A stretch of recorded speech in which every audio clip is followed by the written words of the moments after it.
Hello my lovely students, welcome back to my channel Pratik E-Learning School where learning is a beautiful journey. আজকে আমরা একটু different class করব। কি class বলো তো? হ্যাঁ, অবশ্যই সেটা ইংলিশ কেন্দ্রিক ক্লাসই হবে। তবে আজকে আমি তোমাদেরকে একটা মাস্টার প্ল্যান শেয়ার করব। ইংলিশ প্র্যাকটিসের মাস্টার প্ল্যান।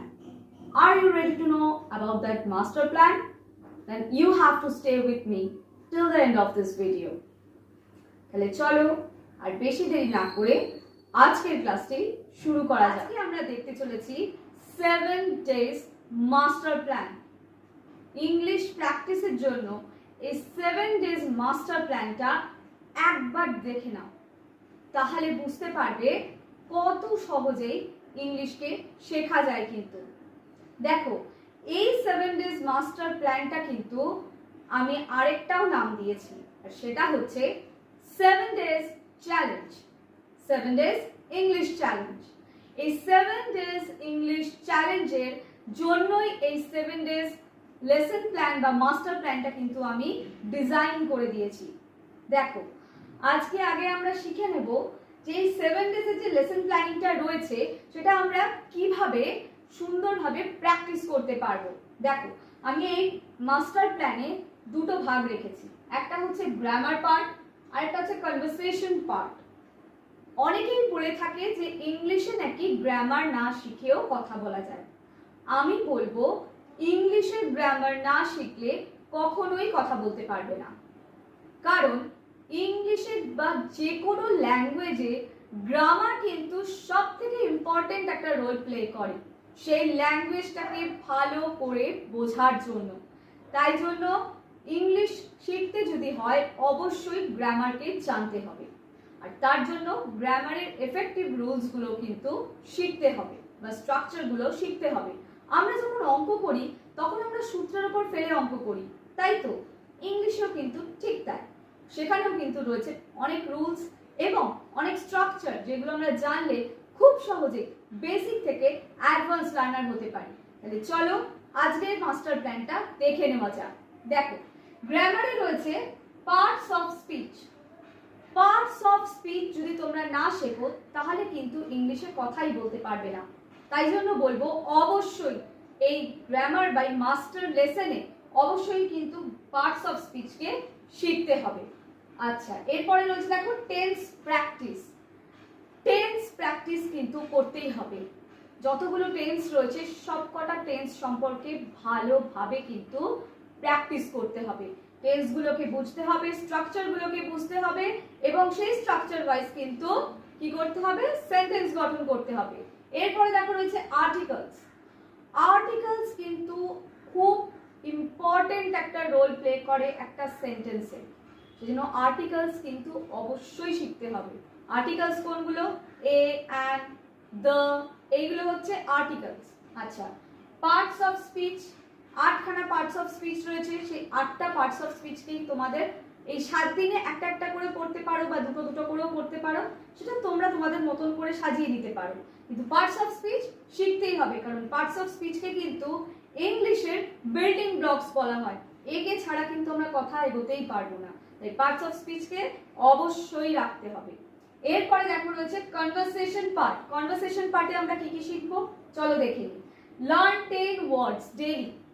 10টা করে ওয়ার্ড ডেইলি তোমাদের শিখতে হবে। এবার যদি বলো তোমরা আমরা কোথা থেকে শিখবো, তাহলে সব থেকে ভালো সলিউশন হচ্ছে ডিকশনারি। যে কোনো ভালো ডিকশনারি চুজ করে নাও। আমি বলবো না পার্টিকুলার এই ডিকশনারিটা পড়ো বা এই ডিকশনারিটা পড়ো। আমি একটা ডিকশনারি পড়েছি, তোমরা চাইলে অন্য কোনো ডিকশনারিও পড়তে পারো, সেটা তোমরা তোমাদের মতো সিলেক্ট করে নিও। যে কোনো একটা ডিকশনারি নিয়ে নাও, সেখান থেকে প্রত্যেক দিন 10টা করে মানে ডেইলি প্র্যাকটিস করো। তোমরা চাইলে কিন্তু সেই যে নতুন নতুন ওয়ার্ডগুলো শিখবে সেই ওয়ার্ডগুলো থেকে সেন্টেন্স স্ট্রাকচার করতে পারবে। মিনিমাম 2টো, ম্যাক্সিমাম যত ইচ্ছা সেন্টেন্স গঠন করো, ঠিক আছে?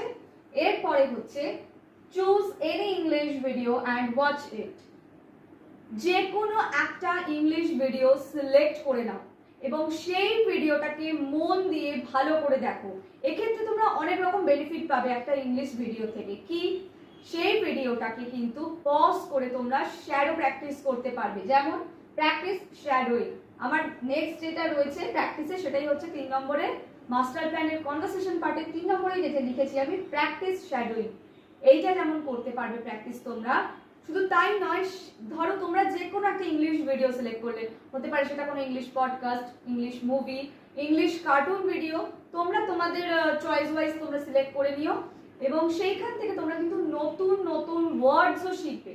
আর নতুন ওয়ার্ডস যখন শিখবে সেই ক্ষেত্রে আমি বলে দিচ্ছি সেখানে একটা খাতা বানিয়ে রাখো, যা যা রোজ রোজ নতুন নতুন ওয়ার্ড শিখছো সেগুলো সব খাতায় নোট করো এবং সেইগুলো দিয়েও সেন্টেন্স স্ট্রাকচার করো। এক্ষেত্রেও আমি বলবো মিনিমাম 2টো, ম্যাক্সিমাম তোমার ইচ্ছা মতন তুমি সেন্টেন্স গঠন করতে পারো। এরপরে দেখো রয়েছে choose any topic and practice it in front of mirror. অর্থাৎ যে কোনো একটা টপিক তোমাদের মন মতো তোমরা সিলেক্ট করে নাও এবং সেই টপিকটাকে আগে ভালো করে প্রিপেয়ার করো। প্রিপেয়ার করার পরে কি করবে না, সেটাকে চাইলে তোমরা ফোনে রেকর্ড করো অথবা আয়নার সামনে দাঁড়িয়ে প্র্যাকটিস করো। অনেকেই বলে নাকি আয়নার সামনে দাঁড়িয়ে করলেও নাকি ঠিক ইমপ্রুভমেন্ট করতে পারছে না। আমি বলবো না, ইমপ্রুভ করার মতন মেন্টালিটিটা সেট করো। মাইন্ডসেটের ওপর সবটাই নির্ভর করছে এবং যখন আয়নার সামনে দাঁড়াবে মন দিয়ে ভালো করে চিন্তা করে ঠিকভাবে সেটাকে প্র্যাকটিস করো। আরেকটা জিনিস বলে দিচ্ছি, তোমরা চাইলে দুটোকে একসাথে করতে পারো।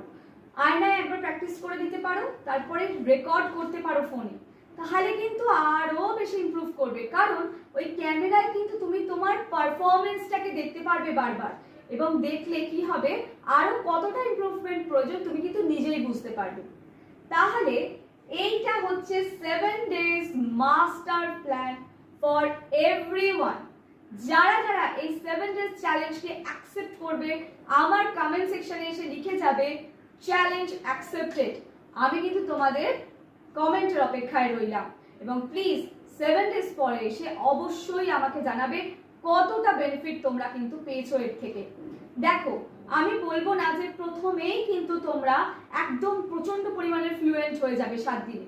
একটা ল্যাঙ্গুয়েজকে এক্সপ্লোর করতে অনেকটা টাইম লাগে, আর তাই জন্য তোমাদের কিন্তু আমি একটা শর্ট টাইমের চ্যালেঞ্জ দিচ্ছি যেটা তোমাদের ইমপ্রুভ করতে সাহায্য করবে।